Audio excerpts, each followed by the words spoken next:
BD news 21। বাংলাদেশে আর কোনো স্বৈরশাসন প্রতিষ্ঠিত হবে না। বাংলাদেশের মানুষেরা জবাবদিহিতাপূর্ণভাবে একটি গণতান্ত্রিক ব্যবস্থার মধ্য দিয়ে নিজেদের সামনের ভবিষ্যৎ নির্মাণ করবে। সেই লক্ষ্যকে ধারণ করে অন্তর্বর্তীকালীন সরকার জাতীয় ঐক্যমত্য কমিশনে রাষ্ট্র কাঠামোর গুরুত্বপূর্ণ জায়গাগুলোতে সংস্কার সাধনের নিমিত্তে রাজনৈতিক দলগুলোর সঙ্গে দীর্ঘ সময়ব্যাপী আলোচনা অনুষ্ঠিত করেছে। আমরা জাতীয় নাগরিক পার্টি এনসিপি এবং ইতিপূর্বে জাতীয় নাগরিক কমিটির পক্ষ থেকে সংস্কার কমিশনগুলোতে এবং ঐক্যমত্য কমিশনে আমরা সংস্কার প্রস্তাবনা করার পক্ষে জোরালো ভূমিকা এবং অবস্থান আমরা ব্যক্ত করেছি। জুলাই সনদ প্রণয়নের বিষয়ে জাতীয় নাগরিক পার্টি এনসিপি সেই শুরুর সময় থেকে আমরা সর্বোচ্চ ভূমিকা পালন করেছি। আমরা মনে করি জুলাই সনদের মধ্য দিয়ে ফ্যাসিবাদী ব্যবস্থার সম্পূর্ণ মূলোৎপাটন না হলেও জুলাই সনদের যতটুকু অর্জন, সে অর্জনের পেছনে জাতীয় নাগরিক পার্টি এনসিপির গুরুত্বপূর্ণ ভূমিকা রয়েছে।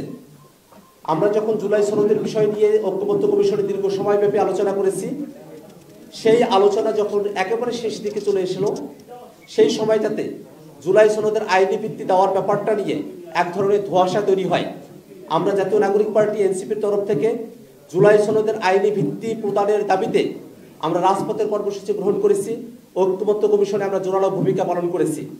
যদিও শুরুতে রাজনৈতিক দলসমূহের মধ্যে অনেক দলই জুলাই সনদের আইনি ভিত্তি দেওয়ার ব্যাপারে তারা আগ্রহী ছিলেন না, শুধুমাত্র এটাকে একটা জেন্টলম্যানস এগ্রিমেন্ট, একটা রাজনৈতিক সমঝোতার দলিল হিসেবেই রাখার পক্ষপাতী ছিলেন।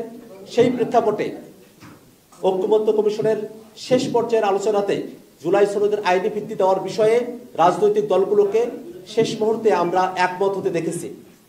যদিও রাজনৈতিক দলগুলো জুলাই সনদের আইনি ভিত্তি দেওয়ার ব্যাপারে একমত হয়েছে, একটি আদেশের মধ্য দিয়ে জুলাই সনদকে আইনি ভিত্তি দিয়ে গণভোট এবং সামনের পার্লামেন্টকে গাঠনিক ক্ষমতা প্রদান করার মধ্য দিয়ে সংবিধানের মৌলিক পরিবর্তনগুলোকে অন্তর্ভুক্ত করার ব্যাপারে আমরা একমত হলেও আমরা গতকাল জুলাই সনদ স্বাক্ষর অনুষ্ঠান আমরা অনুষ্ঠিত হতে দেখেছি।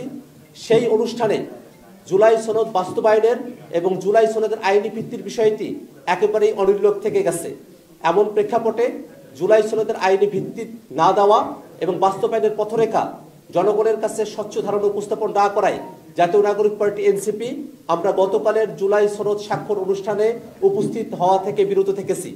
সেই প্রেক্ষাপটেই আজকের সংবাদ সম্মেলনে আমরা কেন গতকালের জুলাই সনদ স্বাক্ষর অনুষ্ঠানে অনুপস্থিত থেকেছি, আমাদের দাবিগুলো কি ছিল এবং ভবিষ্যতের করণীয় বিষয়গুলো কি, সেই বিষয়টা জাতির কাছে পরিষ্কার করে তুলে ধরতেই আজকের আমরা প্রেস কনফারেন্সে উপস্থিত হয়েছি। এই মুহূর্তে আজকের প্রেস কনফারেন্সের লিখিত বক্তব্য আপনাদের কাছে উপস্থাপন করা হচ্ছে। প্রেস বিজ্ঞপ্তি। জুলাই সনদের আইনগত ভিত্তি ও বৈধতা নিশ্চিত না করে এবং বাস্তবায়ন প্রক্রিয়া সম্পর্কে জাতিকে স্বচ্ছ ধারণা না দিয়েই গতকাল জুলাই সনদ স্বাক্ষর অনুষ্ঠান আয়োজন করেছে অন্তর্বর্তীকালীন সরকার। জুলাই সনদের কোনো আইনি ভিত্তি প্রদান না করা, জুলাই সনদ বাস্তবায়ন আদেশের খসড়া প্রকাশ না করা এবং সনদ বাস্তবায়ন পদ্ধতির পূর্ণাঙ্গ রূপরেখা জাতির সাথে উন্মোচন না করায় স্রেফ আনুষ্ঠানিকতার জন্য গতকাল জুলাই সনদের স্বাক্ষর থেকে বিরত থেকেছে জাতীয় নাগরিক পার্টি। জাতীয় নাগরিক পার্টি এনসিপি প্রতিষ্ঠার দিন থেকেই ৭২-এর ফ্যাসিবাদী বন্দোবস্তের বিলোপ ঘটিয়ে নতুন সাংবিধানিক অগ্রযাত্রায় সামিল হতে সরকার এবং সকল রাজনৈতিক দলকে আহ্বান জানিয়েছে।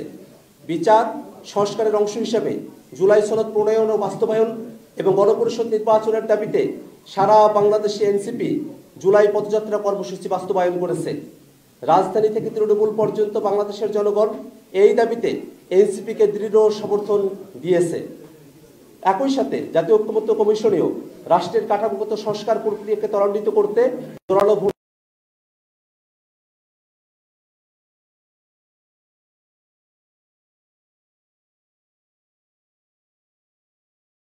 জুলাই সনদ বাস্তবায়ন আদেশের কথা উল্লেখিত হয় নাই। আমরা বলেছি অভ্যুত্থান পরবর্তী যে কোনো বন্দোবস্তের নৈতিক ও আইনি ভিত্তি হতে হবে জুলাই অভ্যুত্থানে প্রকাশিত জনগণের সার্বভৌম ও গাঠনিক ক্ষমতা। কিন্তু দুর্ভাগ্যের বিষয়, জুলাই সনদে জনগণের সার্বভৌম ও গাঠনিক ক্ষমতা সম্পর্কিত মৌলিক সত্যের কোনো উল্লেখ নাই। সনদ বাস্তবায়নের একটি প্রক্রিয়া হিসেবে সকল রাজনৈতিক দল গণভোটে সম্মত হলেও খোদ গণভোটের আইনি কাঠামো তথা জুলাই সনদ বাস্তবায়ন আদেশের কথা সনদে বিবৃত হয় নাই। অপরদিকে জুলাই সনদে রাজনৈতিক দলগুলো সংবিধানের এমন কিছু অনুচ্ছেদ পরিবর্তনের ব্যাপারে সম্মত হয়েছে যা বিদ্যমান সংবিধানের তথাকথিত বেসিক স্ট্রাকচারের আওতাভুক্ত। ফলে ৭২-এর সাংবিধানিক কাঠামোর অধীনে থেকে খোদের বেসিক স্ট্রাকচারকে লঙ্ঘন করে সংবিধান সংশোধন বা সংস্কার করলেও অদূর ভবিষ্যতে এই প্রক্রিয়া আদলটি চ্যালেঞ্জ এবং বাতিল হওয়ার সম্ভাবনা রাখে। কাজে এই প্রক্রিয়ায় জুলাই সনদ পাশ হলে এটি জনগণের সাথে একটি সাংবিধানিক প্রতারণা বই কিছুই হবে না। এ কারণেই আমরা গণভোটের পূর্বে জনগণের সার্বভৌম ইচ্ছার বহিঃপ্রকাশ হিসেবে সরকার প্রধান ডক্টর মোহাম্মদ ইউনূস কর্তৃক জুলাই সনদ বাস্তবায়ন আদেশ জারির কথা বলেছি, যে আদেশের খসড়াতে এর আইনি ভিত্তি ও বৈধতা এবং জুলাই অভ্যুত্থানের কথা স্পষ্ট উল্লেখ থাকবে। যেহেতু ঐক্যমত্য কমিশনের মেয়াদ বৃদ্ধি করা হয়েছে, ফলে সৃষ্ট আইনি জটিলতা নিরসনে এবং জুলাই সনদকে একটি যথাযথ আইনি ভিত্তি দিতে আমরা জাতীয় ঐক্যমত্য কমিশনের সাথে পূর্বের ন্যায় আলোচনা চালিয়ে যাব এবং উপরোক্ত বিষয়গুলি সম্পর্কে সুনিশ্চিত হলেই আমরা সনদে স্বাক্ষর করব।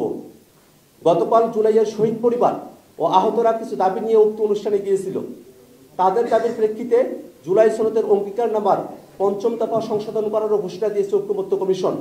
কিন্তু ঐক্যমত্য কমিশন এই বিষয়টি প্রথমে আমলে নিলে শহীদ পরিবার এবং আহত যোদ্ধাদের রাজপথে নামতে হতো না। আমরা আরও দেখেছি, সৃষ্ট সংকটের শান্তিপূর্ণ সমাধান না করে আহত যোদ্ধাদের উপরে হামলা করা হয়েছে। আমরা এর তীব্র নিন্দা ও প্রতিবাদ জানাই। আমরা এই ঘটনার সুষ্ঠু তদন্ত ও বিচার দাবি করছি। আমরা দেখেছি আমন্ত্রিত শহীদ পরিবারও এই অনুষ্ঠানে প্রাপ্য সম্মান পান নাই। প্রশাসন থেকে তাদের সঙ্গে উচ্চবাচ্য করা হয়েছে।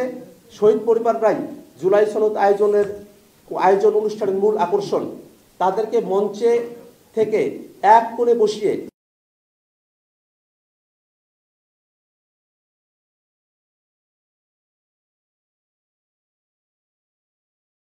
পাওয়ার এলিটদের সেটেলমেন্ট বানাতে চাওয়ার অপচেষ্টার নিন্দা জানাই আমরা।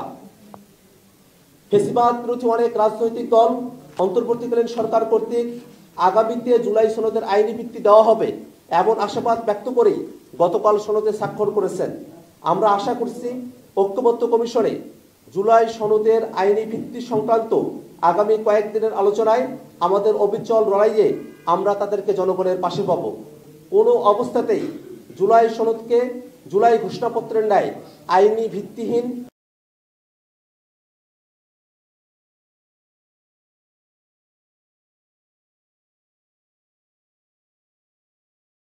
প্রতিভাত জনগণের অভিপ্রায়কে ধারণ করে জুলাই সনদের আইনি ভিত্তি ও বাস্তবায়নে কার্যকর উদ্যোগ গ্রহণ করবে। সম্মানিত সাংবাদিক বন্ধুগণ, অন্তর্বর্তীকালীন সরকার জুলাই সনদ প্রণয়নের যে উদ্যোগ গ্রহণ করেছে এবং এই উদ্যোগের সঙ্গে জাতীয় ঐক্যমত্য কমিশন যে ধৈর্যের সঙ্গে রাজনৈতিক দলগুলোর সঙ্গে দীর্ঘ সময়ব্যাপী আলোচনা অব্যাহত রেখেছে, এই কারণে আমরা ঐক্যমত্য কমিশনকে ধন্যবাদ জানাই।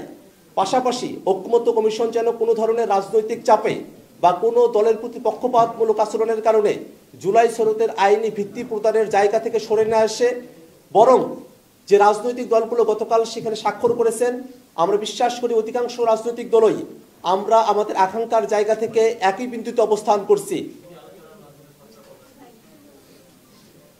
ধন্যবাদ আপনাকে।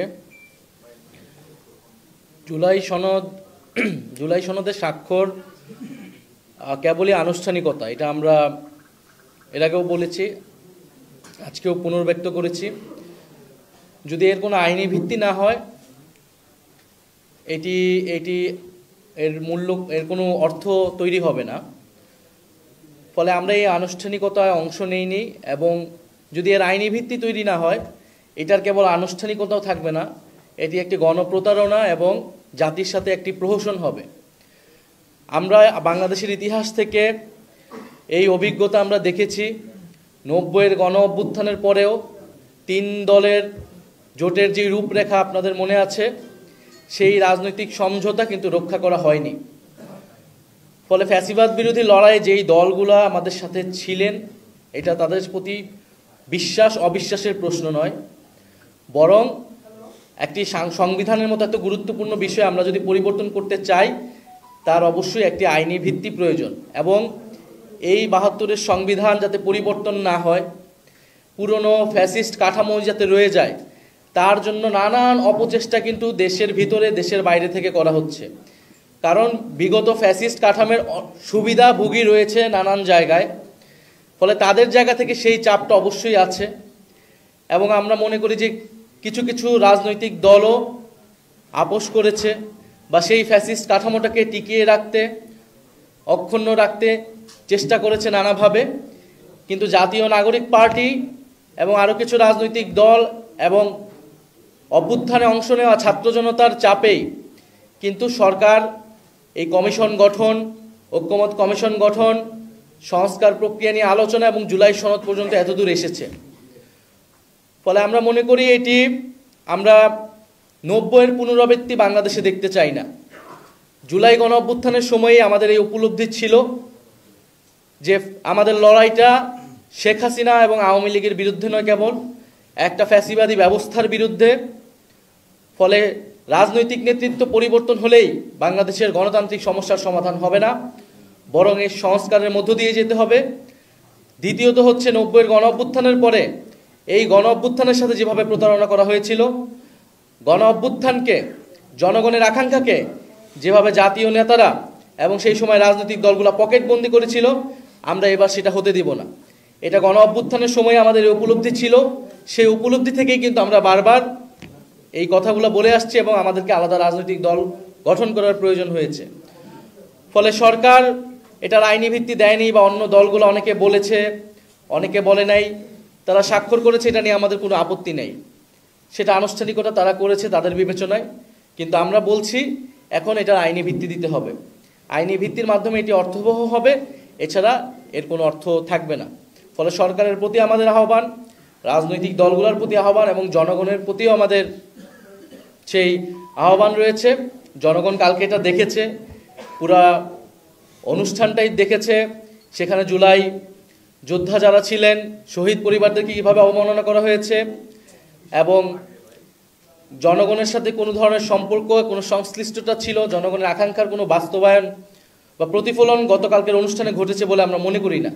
বরং এটি তখনই ঘটবে জুলাই গণ অভ্যুত্থানে অংশ নেওয়া ছাত্র জনতার সার্বভৌম অভিপ্রায় হিসেবে যখন প্রফেসর মোহাম্মদ ইউনূস একটি আদেশ জারির মাধ্যমে এর আইনি ভিত্তি তৈরি করবে এবং সেই ভিত্তি অনুসারে গণভোট এবং পরবর্তী নির্বাচিত সংসদ এবং গণপরিষদ একটি নতুন সংবিধান তৈরি করবে।